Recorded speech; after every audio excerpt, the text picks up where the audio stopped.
2009년 수천성 야안시의 작은 마을. 그날 밤 한 마리 판다가 몰래 마을 사람의 채소 저장고에 들어왔습니다. 배추 냄새를 따라 이리저리 뒤지던 판다는 결국 바닥에 털썩 앉아 입을 크게 벌리고 배추를 신나게 먹기 시작합니다. 배부르게 먹고 난 뒤에도 동네 주민이 다가오자 오히려 같이 밥을 먹자는 듯 자리를 지킵니다. 그 후엔 또다시 배추밭으로 뛰어들어 신나게 돌아다니는 판다. 결국 피곤해진 판다는 돼지우리 한편에 누워 코를 골며 단잠에 빠집니다. 이 사건은 춘절을 앞둔 어느 날 밤에 발생합니다. 마을 사람들의 집에서는 저녁 준비로 분주했죠. 그때 갑자기 밖에서 이상한 소리가 들려왔습니다.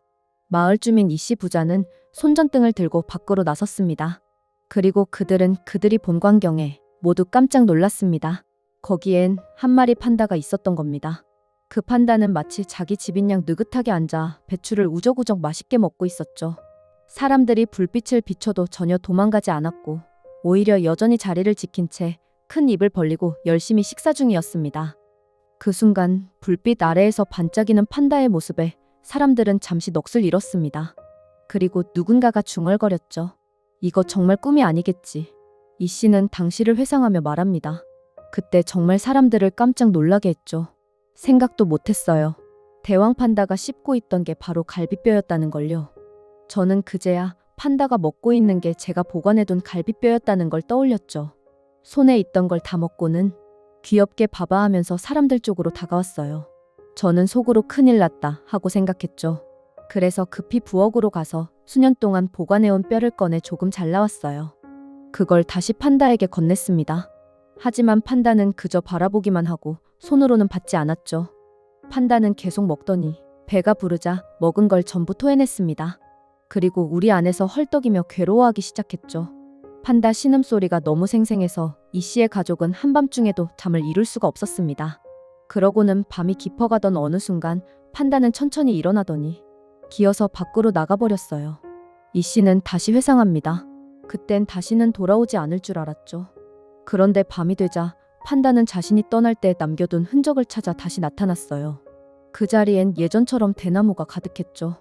판다는 그곳에서 예전에 남긴 뼈를 집어들더니 다시 큼지막하게 우적우적 먹기 시작했어요. 아마도 사람들에게 자신이 아직 이곳에 있다는 걸 알리고 싶었던 것 같아요. 이 모습을 본 사람들은 정말 낙천적인 판다야라며 웃었죠.